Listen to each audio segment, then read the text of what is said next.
salaamaaleykum mbokki téléspectateurs yi nga xam ne yéen a ngi seetaan Baol Média am nañu mbégte àndaat ak yéen tey ji nag ni ngeen ko gisee tey dañu ñëw fi nga xam ne nag moo di Njàmbur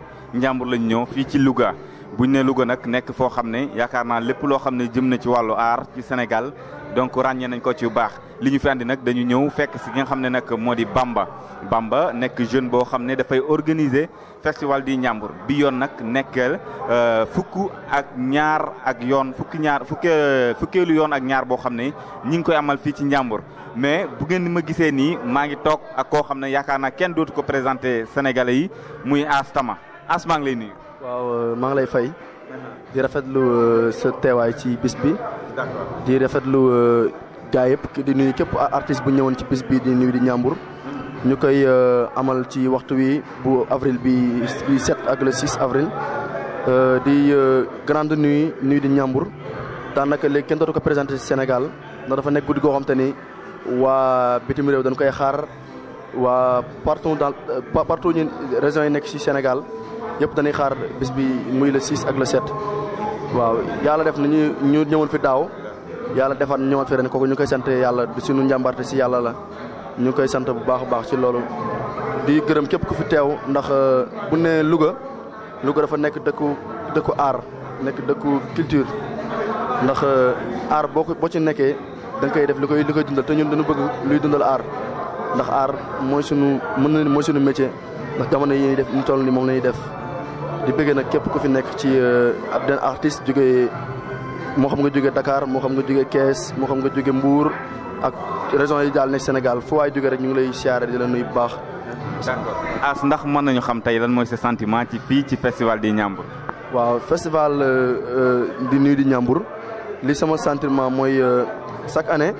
damay def déplacement jóge ba Saint-Louis ñëw bokk ci nuyu di Njàmbur ki nga xamante ni moo di Bamba Fall di sama grand frère maa ngi koy nuyu au passage moom nga xamante ne mooy l'acteur di nuyu di Njàmbur di ma boole ci guddi mel nii man may artiste dëkk Saint-Louis di tëgg tama di jouer ci orchestre chaque nuyu di Njàmbur orchestre bi muy jouer man maa leen di accompagner ak tama. d'accord mu mel ni nuyu di Njàmbur ñëw nga mais ñëwaale woo loxoy neen mu mel ni am nga loo andi. waaw am na lu ma indi. waaw ndax nee nañu booy dem guerre. bul fàtte sa gànnaay. dañoo bëggoon nga mosal ñu tuuti rek avant ñu dem donc kon ñu ànd ak ki nga xam ne nag moo di Ass Tama ngir mu ànd ak li nga xam ne nag moom la fi andi Mor moo nekk ci caméra bi ñu fas yéene ànd ak yéen te nes gis ñu bàyyi leen ak Ass mu wax ñu may ñu avant goût ci li nga xam ne moom la andi tey fii ci nuyu di Njàmbur.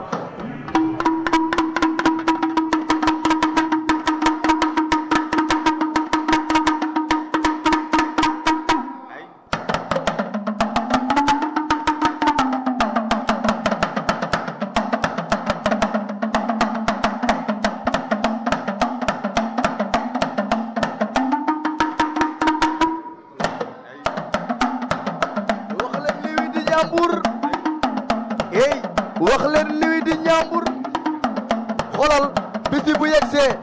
ñëpp a koy xaar te la yëpp a koy xaar ndax dafa neex hey ada cosaan moom dafa neex wax leen ada cosaan gars yi dafa neex jël leen ko. kon yaakaar naa mbokki téléspectateurs yi loolu neex na ba pare te dara xewagul Ass lan ngay tàggoo ak téléspectateurs yi nga xam ne ñoo lay seetaan ci Baol Média. waaw ñu ngi nuyu bépp téléspectateur di leen wax ni scène baa ngi nii seenu góor yaa ngi nii seenu artistes yaa ngi nii naka ñëkk jàpp waaw ndax luy avancer réew mi dafa am solo maa ngi lay nuyu yow it au passage waaw ndax di seenu dem ba léegi yaa ngi ci sur le terrain di liggéey. incha allah mais waaw merci. ok maa ngi nuyu Sénégalais yi di nuyu bépp téléspectateur di nuyu képp kuy bëggee scène bi ñu ngi lay bëggee. merci beaucoup c'était Ass Tama mu nekk koo xam ne yaakaar naa kenn dootu ko présenté jóge ba Saint-Louis ñëw fii ci Louga ci nuyu di Njàmbur ci kanam tuuti ñu àndaat ak ñeneen ñi nga xam ne ñoo ngi fii ci soirée bi ngir fas yéene dundal li nga xam ne mooy nuyu di Njàmbur. ba léegi sax ñi ngi continuer suñu plateau bi nga xam ne moom la ñu jagleel nuyu di Njàmbur ñi ngi ak kenn koo xam ne Kiné ma bàyyi la rek nga nuyoo ak téléspectateur. salaamaaleykum maa ngi leen nuyu yéen ñëpp ku ci nekk sa tur ak sa sant di leen jaajëfal parce que ñun ñu ngi ñëw ci turu ministre maire Moustapha Diop représenté ko fi en tant que parrain bis bi. lan nga yëg ñëw fii ci Nuit du Ndiambour. waaw parce que man Ndiambour laa 100%. donc de ce fait lépp lu nit di woote ci Ndiambour rek man dama ci war a bokk d'autant plus que ñu jël bis bi di ci sargal sama góor sama xarit sama càmmiñ sama frère Assane Camara Seck ak tamit ma ñëwal en tant que élu parce que je suis conseillère municipale ci mairie de Louga bi donc ñëwal aussi sunu ministre maire Moustapha Diop l'incontournable nga xam ne kooku kenn amul fayam donc bu ñu yónnee ñun dañ ciy sawar bu baax a baax loolu moo tax ñuy ñëw fi tey. mais ni nga def dafa mel ne oyofaloo dara parce que gis nañ tey fi nga génn. waaw gis nga dañ ko simple rek xam nga donc ñëw xam nga affaire Moustapha Diop moom dara du yomb moo tax rek ñu def li mel ni ci biir léegi sax mel na ni dara du yomb. waaw dara du yomb que l'affaire soit belle donc merci beaucoup et je suis très contente kontaan naa merci. merci kon ci kanam tuuti ah alors mu nekk ñi nga xam ne ñoo nekkee foofu. di Nuit du Ndiambour ñu fas yéene continuer rek waxtaan bi nga xam ne moom la ñu tàmbali ak ñi nga xam ne ñooy les participants ñi nga xam ne ñooy ñëw fii wuy si ki nga xam ne nag moo di Khadim Bamba gis ngeen askan bi depuis démb ba léegi bi ñu tàmbalee festival bi nit ñi ñëw wuy si ki nga xam ne moo di Khadim Bamba tey jii nag mu nekk bés bu am solo boo xam ne dina am défilé de mode ci biir waaye tamit di ngeen gis lu ngeen mës a gis spectacle bi parce que li tax ma wax ko ñeme naa ko parce que gars yi bi ñu koy waajal lépp fi la ma fekk donc kon ça ne sera pas facile. ba léegi ñi ngi ak ki nga xam ne moom la ñuy wax Baye Fashion Baye ñi ngi lay nuyu. ça va ñoo ngi lay fay. yaa ngi tey ci Nuit du Ndiambour xam nga Nuit du Ndiambour moom dafa nekk loo xam ni jeunes yi xale yi mag ñi ñëpp a ko bëgg parce que jeune talent xam nga Bamba moom dafa baax parce que tey bu wootee ñëpp a koy wuyu si parce que jëmmam rek présenté na fu nekk parce que Nuit du Ndiambour dafa nekk loo xam ne daal gëm naa daal day dem. tey damaa indi création bu garaaw parce que doo dégg ñu naan Baye Fashion lu Fashion laa fi indi xam naa dinaa rajo fii xar fi ñaar fii dara du yomb lu ñu gis mu nekk pënd ak poussière jàppale man la ci kanam tuuti lay doon waaw incha allah. merci beaucoup ñu ngi koy sant baax di ko gërëm mu nekk Baye Fashion ngeen may ñu tuuti rek ñu ànd ak ñeneen ñi nga xam ne ñëw nañ fii ci Nuit du Ndiambour. plateau spécial bi nga xam ne tey Baol Média FM dafa ñëw déplacé wu fas yéene ànd ak ñi nga xam ne mooy Nuit du Ndiambour ñi ngi ak Tige nekk ci koo xam ne bokk na ci ñi nga xam ne ñooy amal bés bi Tige gannaaw bañ la nuyoo. waaw di am contentement bu rëy di rafetlu aussi interview bi di wax ni lii nañ soxla aussi ku am sa événement au moins am ay personnes yoo xamante ne ils sont à notre disposition pour lépp lu ñu mën a def ñu mën ko étaler wan ko askan bi un grand merci aussi. bon quelque chose de grandiose lu garaaw lu rëy parce que bu ñu ne spectacle ne culture donc dafa globaliser lu bëri donc attendons-nous que lu ne mën na fi am. toutes sortes de spectacles loo mën taxalaat ci spectacle dinañ ko fi gis tey. d'accord mu mel ni bii mooy 12e édition bi mu mel ni dina am xëy na luñ ci yokk. waaw dina am benn plus parce que déjà ñun c'est pour une première ñu ñëw Louga te dañu bokk ci partenaire waa Ndiambour Fashion Week donc dinañ apporter suñu touche loolu déjà c'est quelque chose ça définit aussi que dina am benn innovation buñ ci indi. donc attendons-nous daal que ça va chauffer. d'accord ban yëg-yëg ngeen di am parce que gis nañu ne démb askan bi bàyyeekoo nañ fu nekk wuy si leen tey jii itam ñu nekkaat ci. waaw loolu du lenn lu performance parce que dañ ne àdduna moom lépp looy def gëm ko te mën ko ndax boo ko jàngee rek da nga koy tari comme jàng neen nag te on est des jeunes donc l'essentiel mooy ñu wane suñu performance ba fu nit mën a dégg ne ñu ngi def événement mu ñëw ñu wuy si ñu donc di rafetlu gars yi seen teewaay bu baax a baax di leen wax ni le meilleur reste à venir. kon daal lu dàq ci kanam tuuti lay doon. amul benn problème.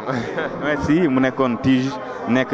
ci ñi nga xam ne ñoo organisé li nga xam ne moo di Nuit du Ndiambour mais aussi nekk koo xam ne itam sonn na ci vraiment ci kanam tuuti comme ni nga ko waxee rek ñu fas yéene ànd ak ñoom waaye balaa boobu. dinañ ànd ak ñeneen ñoo xam ne dañoo ñëw fii tey ba léegi rek mbokki téléspectateurs yi nga xam ne yéen a ngi seetaan Baol Média dañuy continuer waxtaan bi nga xam ne moom la ñu ko tàmbale woon fii ci Nuit du Ndiambour bi nga xam ne ñi ngi koy amal ñi ngi nag ak Xemes nekk Miss Louga nga xam ne kenn dootu ko présenté Xemes gannaaw bi ñu la nuyoo tey lan nga yëg ci festival di Ndiambour. waa salaamaaleykum bonsoir ñi nga xamante ne si ñoo ñu seetaan à travers à travers le monde plus particulièrement à travers Ndiambour Ndiaye di leen wax kontaan nañ trop ñu ngi ci 12e édition Nuit du Ndiambour sargal Miss Louga 2017. ban sentiment nga am ci Nuit du Ndiambour. actuellement dama kontaan vraiment dama kontaan parce que woote ñu wuy si la rek dafa neex d'ailleurs te lii nga xamante ni si nii mën nga luy ay chaise mais ay nit kenn mënu leen koo luy kon tey sama xol dafa sedd trop franchement. ñu gis ne démb aussi amaloon ngeen benn sabar nit ñi wuy si tey ji ngeen wootewaat ñu wuy si tey nekk fukkeel ak ñaar yoon bu ngeen koy defee tey lan ngeen ci mën a yokk. waaw instant bi moom xam nga looy def benn at di ko def ñaari at yemut ak li nga xamante ne da nga ko def fukki at ak ñaar kon Nuit du Ndiambour doon na loo xamante ne si nii bokk na ci événement culturel yi gën a mag fii ci diwaanu Louga loo ma ànd ceeg koo xamante ne si nii mooy sama mag sama xarit Bamba Fall moom nga xamante ne moom mooy initiateur Nuit du Ndiambour lii moom dafa nekk nit koo xamante ne dafa bëgg dëkkam bëgg réewam bëgg lu jëmale culture du Louga ci kanam moo tax Bamba moom chapeau à lui mention spéciale à lui. est-ce que yomboon na ngeen organiser événement yu mel nii est-ce que am na aussi tamit ñu ci jàpp. waaw yombul mais grâce à am nañu suñuy parrain ñi nga xamante ne si ni mooy suñu parrain spécial muy monsieur le ministre maire Moustapha Diop ministre de l'industrie et des mines mi nga xamante ne mooy maire de Louga moom moo jël initiative bi sargal Miss Louga 2017 ñu ko ci remercier aussi di ko dellal njukkal ndax li yombul kontaan nañu trop ak ku ci mel ni monsieur Laxaat Sow nekk fii nga xamante ni si ni muy doomu Louga nit ku baax jàppale ma bëggal ma boppam dama koy remercier baax a baax di ko wax kontaan naa ci moom franchement. donc xam naa duñ la téelu bëri parce que amoo temps mais mu mel ni fii ci biir du yomb. waaw fii du yomb ndax maa ngi def damay changer ñëw defaat deuxième kii. waaw ba léegi ñi ngi ak délégation bi nga xam ne monsieur le maire moo leen fi yabal maire bu Louga Moustapha Diop ndax mën nañu xam seen teewaay tey fii ci festival di Ndiambour wala. waaw tout d'abord ñu ngi leen di nuyu yéen di nuyu Bamba Fall bu baax a baax di ko remercier aussi si invitation bi nga xam ne si ne da ko parrainé le ministre maire Moustapha Diop. lii moom lu am solo la parce que boo nekkee si dëkk di yëngu si wàllu culture yaakaar naa ne loolu talu gën a koo rëy kon nag muy def lu ne pour avancement culture kon yaakaar naa ni Bamba dañ ko war a accompagner jàppale ko te yaakaar naa si dynamique boobu la ministre maire Moustapha Diop nekk moom jeunes yëpp bu sañoon da leen di jàppale si li ñuy yëngu parce que loolu noonu le président Macky Sall bëgg ba tax gis nañ financement yi ANPJ gis nañ DER gis nañ financement yëpp loolu noonu aussi ñu si remercier Miss Louga di remercier jeunesse Louga bu baax a baax si seen taxawaay parce que Louga ñëpp xam nañ ne ville culture la kon donc Moustapha Diop moom yaakaar naa ni lépp lu jeunesse Louga di yëngu da leen si jàppale da leen si accompagner si kaw loolu ñu ngi sant ñëpp di rafetlu taxawaay bu baax a baax yéen tamit ñu ngi leen di sant seen taxawaay parce que franchement yéen a ngi jàllale message yi bu baax a baax te loolu yaakaar naa ne moom mooy liggéey bi. merci soxna si aussi ñu ngi koy gërëm bu baax a baax soxna su baax la nekk Louga di ànd ak ñun aussi di ñu jàppale. ñu ngi sant ñëpp di gërëm ñëpp di sant Moustapha Seck di sant Bamba Dieng di sant IP yaakaar naa ne waaw ñoom ñu ngi ànd si délégation bi ñu ngi sant ñëpp Bamba ngi nii xam nga lii moom atu rafet la ñuy gërëm ñëpp di sant ñëpp. merci beaucoup. jërëjëf ñu ngi koy sant bu baax di ko gërëm mu nekkoon ki nga xam ne nag mooy délégation bu am solo bi nga xam ne monsieur le maire yabal na leen Moustapha Diop donc Bamba tey naka nga gisee festival Ndiambour nga woote ñëpp wuy si la ak sa délégation. waaw li may wax rek damay sant yàlla julli ci yonent bi di sant sama ñoom yaaya di sant sama ñaari waaji di leen wax nag damaa kontaan ba xaw ma lu may wax fi mu nekk nii damaa xamul lu may wax moo tax daal délégation monsieur le maire bi ñëw rek ba mu ñëwee rek la ma naqari woon rek jeex na parce que loolu lañ doon ñaan yàlla te siggil ngeen ñu te ñun lor lii rek la leen di doyee kon man fi mu nekk nii rek loo leen ma waxal ci ñoom rek doyul. d'accord kon lan la ñu mën a xaar ci événement bi ci kanam. waaw li may wax rek danañ gis lu garaaw. monsieur le maire Moustapha Diop tey lay gis lu garaaw. télé yëpp a ngi fi. d'accord kon tout à l'heure allez-y mu nekkoon Bamba moom moo organisé bés bi nga xam ne mooy Nuit du Ndiambour nekk tamit ndaw boo xam ne mi ngi liggéey vraiment tamit mi ngi jàppale lépp loo xam ne itam jëm na ci wàllu culture ci kanam tuuti dinañu ànd ak ñeneen ñi nga xam ne dañu ñëw fii wuy si li nga xam ne moo di festival di Ndiambour merci. waaw ba léegi sax ñu ngi ak délégation monsieur le maire sëñ bi. Moustapha Seck la waaw li waral sama teewaay fii nii ñaari mbir la parce que kii c'est ma nièce Xemes Fall Bamba tamit nekk jarbaat nekk rakk ci man ñu xewle la nuit du Ndiambour def ci thème bu am solo la diversité culturelle à travers le monde mu nekk thème boo xam ne ni thème bu doy waar la parce que par le biais de la culture am na lu bëri loo xam ne ni war na mën a ratax ci àdduna bi parce que certes par la culture mën nañoo enseigner lu bare donc ils ne sont pas trompés de thème encore de plus ñu jël seen bis bi jagleel ko doomu Louga nekk un jeune maire jiite le ministère de l'industrie ñu gis tamit bu baax depuis notre accession à l'indépendance ba léegi depuis que Louga est région depuis 1976 on n'a jamais vu un maire comme lui. C'est un jeune qui est très engagé, très dévoué. Par ses compétences, il a pu amener beaucoup de réalisations ici à Louga. Ñi jël bis bi parrainé ko xam ni jeune la comme ñoom parce que nous sommes de la même génération. Certes qu'il est le maire et le ministre, mais nous sommes de la même génération. Vu de cela, ñoom ñu jël bis bi jagleel ko. Ils ne sont pas trompés de choix. ñu xam ni kin ko tuddee ku mat a tudde la te xam naa ni lépp loo xam ne nii bis bi laaj na ko bu neexee suñu borom danañ ko ci def. parce que jeunesse bi tàllal na ko loxo ginnaaw bi nga xamee ni suñu yaay ak suñu papa yi tàllal nañ ko loxo tey jii bu ko jeunesse bi tàllalee loxo xam nañ ni politique am dana gën a yomb et pour que tamit mu ñu réélire notre président Macky Sall au deuxième tour. xam naa ne ça sera très facile quand même malgré les doutes ça sera très facile parce que àdduna moo tëddee noonu si tu as les femmes si tu as la jeunesse boobu tu as tout hein ok merci. ngeen bokk ci délégation bi yan moo ngeen ci sànni. waaw di sant yàlla di julli ci yonent bi di gërëm délégation bi ñu àndal ñun ñëpp Mamadou Diallo Moustapha Seck Bamba Dieng Madiodia Thiam ñun ñëpp nga xam ne benn famille lan ñun ñëpp waa kër Moustapha Diop leen liggéeyal Moustapha Diop rek moo ñu ñor moo tax képp ku nga xam ne yaa ngi ci dëkk bi di yëngut ci lu jëmale dëkk bi kanam dañ ci ànd ak yow ci loo nekk dañ la ciy fekk si en même temps xamis suñu petite sœur la suñu jigéen la gëm boppam jóge Louga di dem ci yeneen raisons yi di wone ci li nga xam ne ci loolu lay yëngu yàlla di ko ci jàppale keroog bi mu demee gisanteeg ministre maire Moustapha Diop xamal ko ki mu doon Moustapha Diop ni ko man ñu mel ni yow rek laay wër ndax man dama ñëw Louga pour jàppale jeunesse bi dama ñëw Louga pour defar dëkk ba dama ñëw Louga pour lépp li nga xam ne amul woon Louga ma ñëw indiwaat ko biir Louga te depuis mu fi toogee nekk maire ci dëkk yi ba léegi waa dëkk bi avancement rek lañ gis ci dëkk bi rëccuwun lu ñu ko doon falee ndax nekkul maire rek dem Dakar tëdd fàtte ne waa Louga fal nan ko li mu bëggoon am na ko mi ngi Dakar tëdd lépp lu muy daw ci àll bi di dam di ko wuti bu ko jotee rek Louga la koy delloo si ñëw indi ko ci dëkk bi bokkook askan wi mu nekk ministre maire boo xam ne dañ koy ñaanal di ko ñaanal ba lépp li nga xam ne bëgg na ko ci àdduna mu teg ci loxoom ndax ñun waa Louga ñun duñ taxaw fenn ñun waa kër Moustapha Diop fii ci dëkk bi di rus duñ taxaw fenn tamit di sëgg amul benn raison bu nekk ci Sénégal ci 14 raisons yi nekk Sénégal yëpp boo xam ne am na benn raison boo xam ni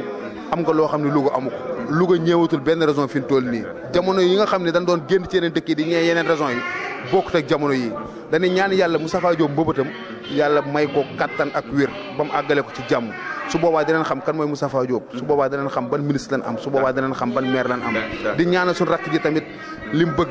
yàlla na ko ci yàlla jàppale ànd bi mu ànd ak Moustapha Diop yàlla bu leen seytaane mën te bis bu ànd ak Moustapha Diop dina xam ne ànd naag jàmbaar dina xam ne ànd naag góom dina xam ne ànd naag borom ngor dina xam ne ànd naag ko am fit dina xam ne ànd naag ko mat a àndal te du ko rëccu mukk ci àdduna te li ci kanam raw li bët wasalaam. quelques mots rek ci délégation bi. waa sant yàlla rek gërëm sëñ Bamba également gërëm sunu sœur bi Xemes ñuy wax na rek jeunesse bi Moustapha Diop lan bëgg moom lan gëm parce que ni mu àndee ak ñoom ci àndeen wu rafet bi muy final yi muy def. concert yi mu leen di defal ak Wally Seck ci final yi moo lay wanal ne jeunesse bi ñu ngi ak Moustapha Diop tey nag bu ñu ñëwee ñu ànd ak Moustapha Seck ak Mamadou Diallo ak IP ak Madiodia Thiam ñu teewal fi Moustapha Diop loolu day wane ne ñu fekk fi foule bu demee ñii ci jeunesse tam am dagg bee entrée defe naa loolu duñ def lu dul sant ci yàlla parce que am na geneen langue gu fi nekk boo xam ne gratuite la defe naa ne li dajee fii dajee wut foofa te fii dagg payé la kon moo lay xamal ne Moustapha Diop lan bëgg te defe naa ne fekk noonu bëgguñu Moustapha Diop dañuy dem ca fa nga xam si ne gratuite la nga xam si ne fu waay taxaw seetaan foofu la ñuy dem mais tey ñoom dañoo ñëw fi ni daggee bee wane ne jeunesse bi Moustapha Diop lan àndal moo méngoog jamono moo maasee ak ñoom moo nuru xale moom lañ def ci seen xol defe naa ne kon tey Moustapha Diop li ko war rek mooy mu jàppale la jeunesse te mi ngi ci loolu tey dana tàllal loxo toute la jeunesse logotoise jàppale leen ànd ak ñoom ñu defar dëkk bi lépp luñ bëgg mu nekk ci incha allah. merci beaucoup mu nekkoon délégation bi am solo bi nga xam ne Moustapha Diop moo ko andi xam naa dañuy ànd ak Madiodio en quelques minutes rek ñu gàttal tuuti rek Madiodio tey lan ngay yokk ci li nga xam ne délégation Moustapha Diop bi yëkkati nañ ko tey Madiodio. waaw li may tënk rek mu gàtt. mooy di firndeel ne Moustapha Diop jeunesse bi moo ko tax a jóg ndax Bamba c'est pas la première fois c'est des années et des années bi muy débuté ba léegi képp kun jàppale Louga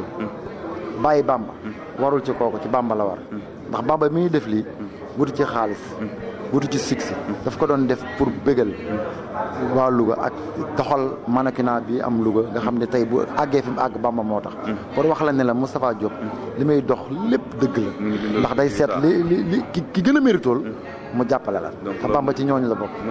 mooy dundal culture dafa bokk ci dundal culture Louga Bamba am na mérite bu baax a baax mu nekkoon délégation bu am solo bi nga xam ne ñoom ñoo ànd ak monsieur le maire bu Louga Moustapha Diop vraiment dinañu ànd ak ci kanam tuuti ñi nga xam ne ñooy ñëw fii ci soirée bi nuit di Ndiambour ci kanam tuuti lay doon. ba léegi maa ngi nii taxaw vraiment miss yi wër ma miss Fatick miss Kédougou et miss Sédhiou vraiment damay commencer à gauche. bonsoir salaamaaleykum maa ngi tudd Marthe Faye miss Fatick man maa représenté Fatick waaw. émotion bi rëy na trop tellement on peut même pas qualifier les mots waaw parce que tey dañ ñëwal Xemes ndax Xemes da di nit ku baax waa nit ku yaru tamit. waa tey ñu ngi préparé en tant que invité en tant que mannequin aussi kuy défilé tey waaw.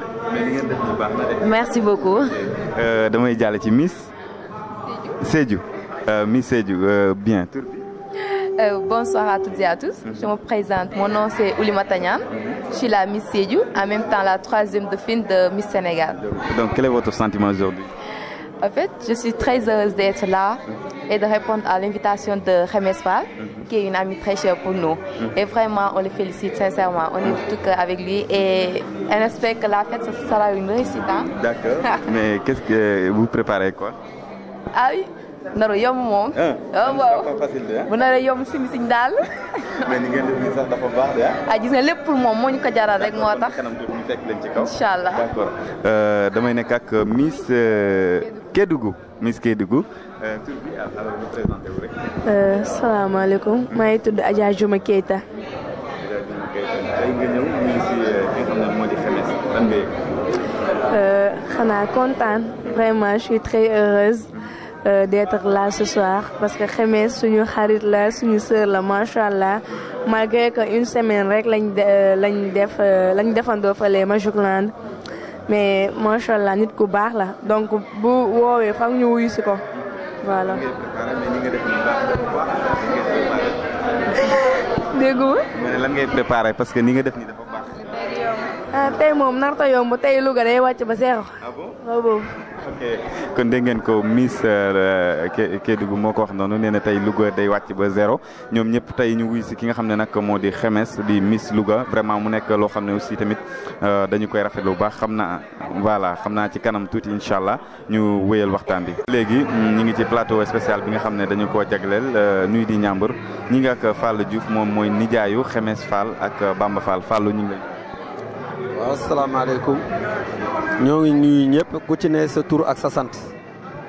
di remercier ñëpp képp ku fi teg sa tànk je parle au nom de la famille je suis son oncle man maa topp maay seen caatu yaay bon tey je suis complet et ému de joie. dans la waaw sama jarbaat yi bii mooy 12e édition ñun famille bi ñoo ci doon jàpp bam agsi fii mais tey je peux dire au niveau international et national ñëpp kenn ku ci ne def na sa participation def ci sa volonté def ci sa yéene te ce qui est sûr et certain kenn ku ci ne sa asaka yéene sa defoo ko waaw voilà loolu moom moo ma bégloo ku dugg ci salle bi gis ni mel xam nga ni loolu du dara mayu ko ñoom waa Louga ñoo baax ak nit ñi nga xam ni ñoom ñoo ànd ak ñoom nit ñi déplacé wu on les remercie waaw. waaw voilà soxna si tur bi naka la tey ngeen ñëw entouré ki nga xam ne nag moo di Xemes ak Fall. waaw man de dama kontaan ba mënuma wax dëgg yàlla Xemes dañ koy ñaanal gudd fan ak wér rek ak gudd fan ak wér dëgg yàlla bis bi moom ala daw me na wax dëgg yàlla ala daw me na macha allah mention spéciale Xemes à Xemes Fall. D'accord, merci. Mesdames, Messieurs, bonsoir. Alors, on continue toujours les interviews avec, je suis avec un grand styliste, un grand modéliste qui s'appelle Raji, qui nous vient de Congo-Brazzaville. Bonsoir, monsieur. Bonsoir, journaliste. D'accord. Quel est votre sentiment aujourd'hui? Tout d'abord, je suis très heureux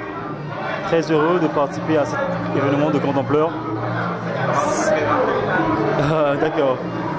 Je suis Rej Nickerson, styliste, mannequin, coach mannequin, promoteur de Star Mode au Congo-Brazzaville. Quel est votre sentiment et quelle est votre présence ici? Excusez-moi, vous dites? La raison de ma présence ici, c'est représenter le Congo au niveau international, quoi. Ouais. Promouvoir la culture et la mode congolaise au niveau du Sénégal. C'est la première fois que tu viens? C'est mon premier voyage au Sénégal et je suis très ravi d'être ici. Pardon? Ah ouais. Le festival du Niambour, c'est un festival qui est vraiment bien. J'ai aimé l'ambiance et tout. J'ai aimé collaborer avec tout le monde, les mannequins, les stylistes. En tout cas, ils sont très bien, quoi. J'ai moi aimé la collaboration. Tout le monde est gentil, tout le monde est net et clair, quoi.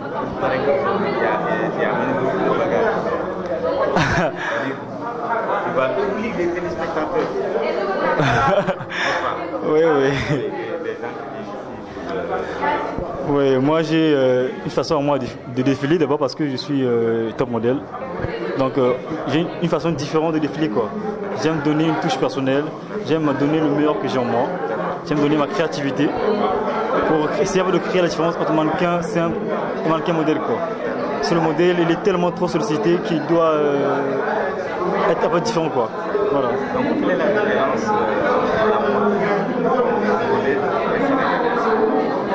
Bon, d'abord en résumé, on est tous d'abord africains. On a beaucoup de points en commun. Chez nous, on est beaucoup moderne.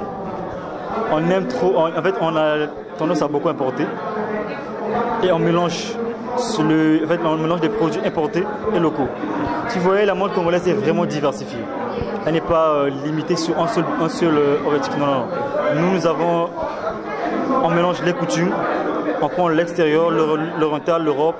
et on mélange, fusionne, ça fait une création. Et comme ce que j'ai mis, c'est une tenue typique américaine,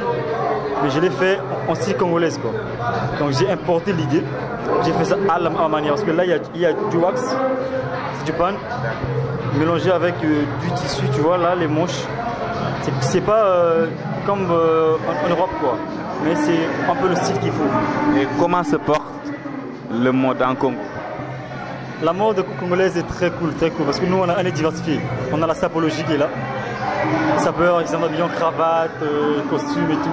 Dingue. Donc on peut dire que la mode se porte bien en Congo? Très bien, moi, oui. Ok, on vous remercie. C'est moi qui vous remercie. D'accord. Merci beaucoup. mu nekkoon styliste modéliste bu mag ñëw fekkee si li nga xam ne moo di Nuit du Ndiambour. Donc kon loolu dafay wane ne Nuit du Ndiambour nekkul ni sénégalais yi rek ñoo ko tax a jóg. bu ñu nee Njàmbur nag danañu ne Louga mais àdduna bi yëpp mën nañu wax ne ñoom ñëw wuy si donc ci kanam tuuti rek ñu ànd ak yéen ci li nga xam ne moo fas yéene xew fii ci biir loolu ci kanam tuuti lay doon.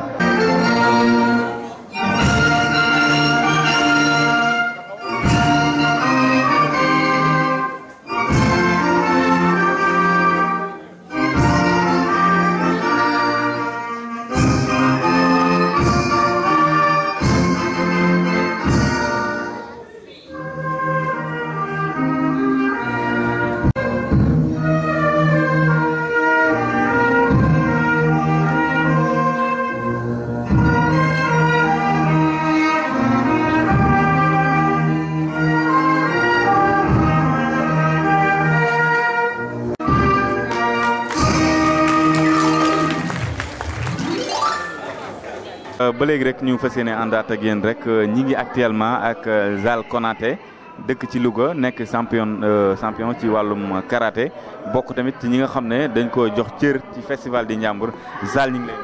waaw El Hadj ma ngi lay fay di leen delloo nuyoo bu baax. Zal ndax mën nañu xam lan moo waraloon sa teewaay tey ci bés. voilà li waral sama teewaay di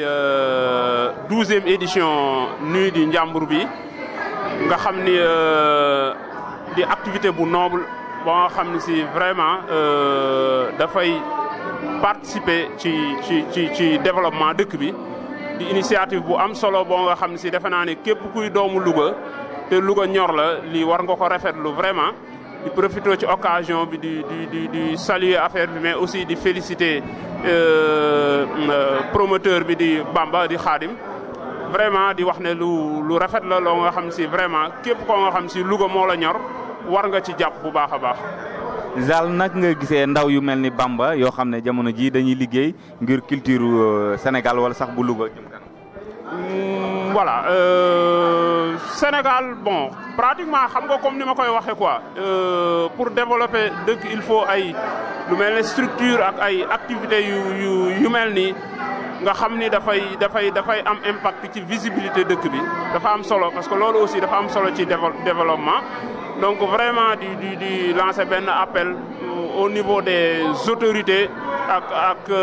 bon volonté yi nga xam ne ni ngi ci dëkk bi vraiment pour que nu accompagner Bamba ci nuit di Njàmbur bi nga xam ne vraiment événement la boo nga xam si événement wu Sénégal la mais aussi événement wu Louga la. d'accord ñu gis ne tamit am na cër bu am solo boo xam ne jox nañ la ko ci ndax ñëw nañ ba fi nga xam ne foofee nga nekk di yëngu loolu ban yëg-yëg nga ci am. voilà kontaan bu baax a baax parce que aussi ñun ay jeunes lañ nekk ci terrain bi kenn parce que waar la boo nga xam si kenn ku nekk ak sa waar man pratiquement nekk naa 4 fois champion du Sénégal de karaté nekk plusieurs fois champion ci tournoi international yi gën a rëy mais aussi nekk champion du monde de karaté donc Khadim am na yëg-yëg am na reconnaissance ci loolu moo tax mu ñëw jox ma cër bi nga xam ne jox na ma ko ci vraiment muy loo nga xam ne si man it ma nang ko di lu ma bëgg kontaan ci bu baax a baax di wax ne aussi noonu la dëkk aussi bu fekkee ne da nga bëgg mu développer dafay baax aussi ngay xool ñi nga xam ne vraiment ni ngi def dara lu nu war a mën a saluer nga saluer loolu encourager leen pour que ñi nga xam ne ni ngi ci suuf nu jéem a ramper pour fekk si ñooñu donc defe naa ne lu mel noonu moo tax nu jox ma ci cër bi nga ma xam ni jox nañ ma ko ci muy lu ma kontaan di lu ma bëgg bu baax a baax. ok ñu ngi lay sant bu baax di la gërëm.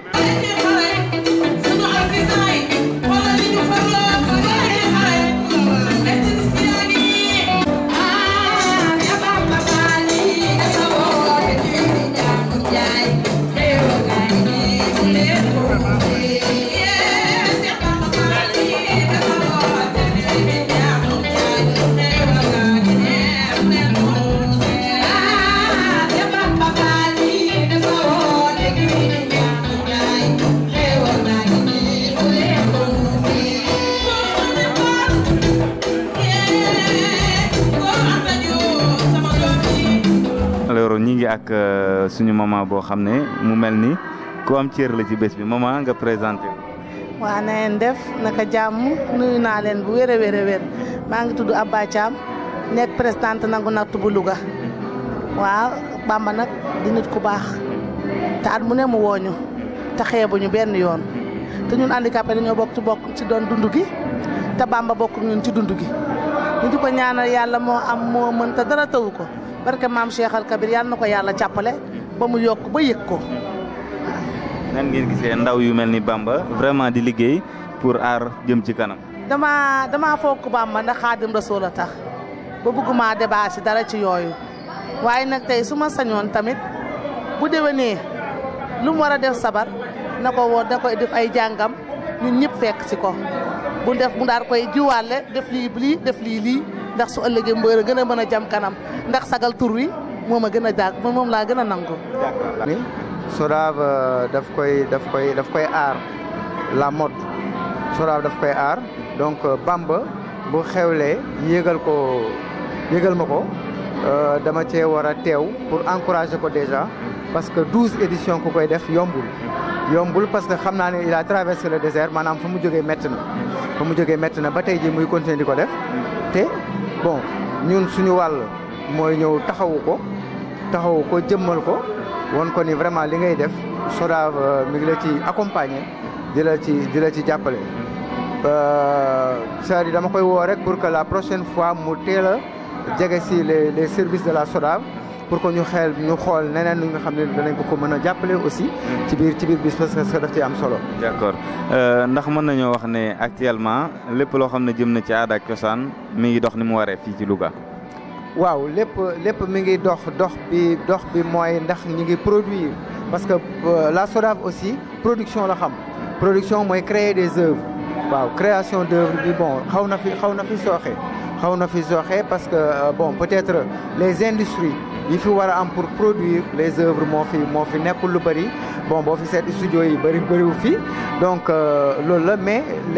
en tout cas artistes yi ñu ngi jéem a xool ñoom ci seen biir ñu ngi jug góorgóorlu di def ay spectacle déjà te loolu da leen di yóbbu ci à la production te loolu la SODAV di xaar ci ñoom la production donc créer des œuvres et les protéger parce que œuvre moom da nga ko war a protéger ba pare rek bala nga ko voilà c'est ça. merci beaucoup ñu ngi lay sant baax di la gërëm. jërëjëf maa ngi leen di remercier yéen aussi parce que li ngeen di def aussi c'est très important c'est accompagner la culture waaw te culture dafa am pàcc bu rëy bu muy jouer ci économie réew mi waaw. jërëjëf donc yéen a ko déggandoo wala boog yéen a ko gisandoo sax la ñuy wax mu nekkoon ki nga xam ne moo représenté SODAV nag bu ñu ko waxee suñu xel dem ci lépp loo xam ne jëm na ci droit d'auteur lépp loo xam ne jëm na ci musique lépp loo xam ne dem na ci aada ak cosaan donc kon tey bés bi yaakaar naa ne façon bu nekk wala bokk lu nekk gis nañ ko ci tey ci kanam tuuti nag ngeen gis leneen incha allah. Yeah.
wax kontaan naa sa famille say ñoom yaay say baay yëpp ñi nga àndal kontaan naa di la wax merci.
avant tout li ngay njëkk a def mooy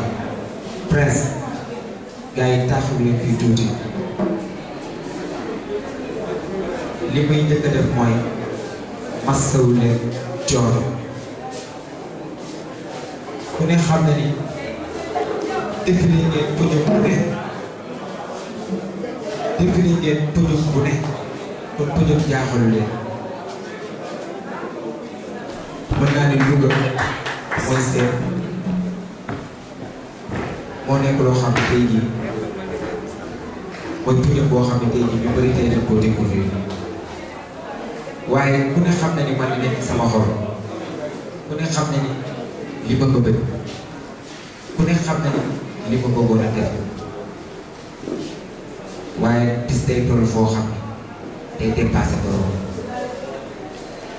bis bi mënu la de waaye daf maa dépassé ndax ku def 12e édition organisation jaaxalul ndax ni dana def benn yoon mu metti nga defaat mu metti nga toog mais yàlla dafa def boobu ba léegi damaa gën a takk sama dubay gën a ñeme ku ne xam na ni ku fi taxaw fii ci mannequin podium booy taxaw sa kaca day taxaw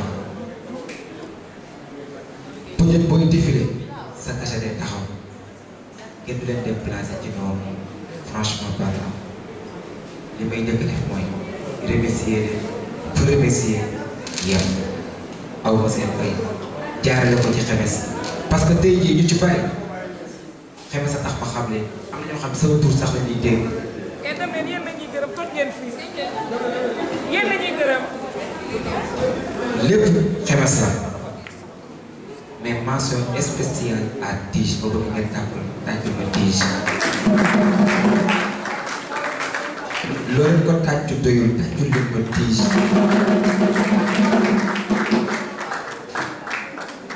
Tige il a sacrifié ses jours de travail uniquement pour la nuit di Ndiambour dafa dem ba mujj gi sax man dama doon yërëm sama bopp waaye moom laa obligé di yërëm ndax mu ngi bëgg tout le temps événement bi réussir mais nii la ñu demee si nag am na ñoo xam ne yàlla jotuñoo paak jàll mais daf maa métti trop franchement su ma nee méttiwuma rek du ma ko ndax collection dafa métti liggéey dafa métti pendant des années pendant des mois ngay liggéey ba jour bi nga war koo présenté ko loolu dafa muy métti ku mel ne Alassane ici de Sibou Saint-Louis li mu waroon a présenté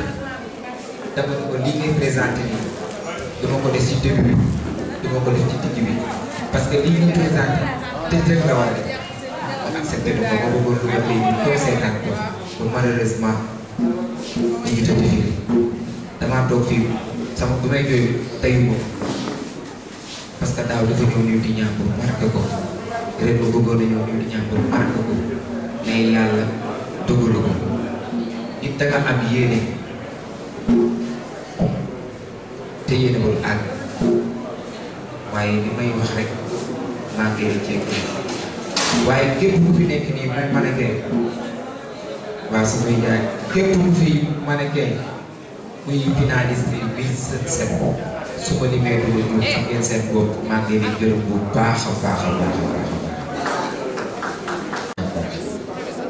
waa agence Malikina fooree ba muy Diourbel maa ngi leen di gërëm bu baax a baax ndax du ma ñu kenn gërëm tamit groupe ñoom IFA Prince maa ngi leen di gërëm aussi tamit di gërëm góor mannequin bu Saint-Louis maa ngi koy gërëm ak Achille maa ngi leen di gërëm bu baax a baax mais mes amis là ma bëgg te aussi tamit ngeen tàccul ma leen bu baax a baax a baax a baax ba léegi allo Range je veux que tout le monde les applaudisse très très très très fort ñii xawuma leen xamuñu sax luy Bamba internet rek lañ xamante damay def ñuy di Ndiambour défilé de mode la ak danse musique ñu ne ma naa leen yónnee invitation ma bind invitation bi yónnee leen ñu ne ma ñooy jël seen bopp en charge ku ci nekk yaa defal sa bopp billet teguñu ma leen kon ma bëgg tàccu ma leen bu baax a baax a baax monsieur Reyes franchement parlant je suis très content je vous laisse avec le bon Dieu qui me accorde la vie vous et Assane et aussi on est des frères, on est des amis. La vie continue et la relation continue. Comme je l'ai dit l'autre fois, profitez-vous davantage. Parce que j'espère que vous avez découvert le Sénégal, plus particulièrement Louga. Vous avez rencontré les différents top modèles les plus célèbres du Sénégal. J'espère que durant les séjours que vous faites ici, vous avez fait pas mal de choses. Donc, j'espère que je vous souhaite une bonne retour chez vous. Et pour vous dire aussi tamit, je vous donne la prochaine édition. J'espère que vous serez là avant la prochaine édition. J'espère que tous les mannequins que vous voyez là soient au Congo en même temps du Mali. Merci pour vous aussi. Merci.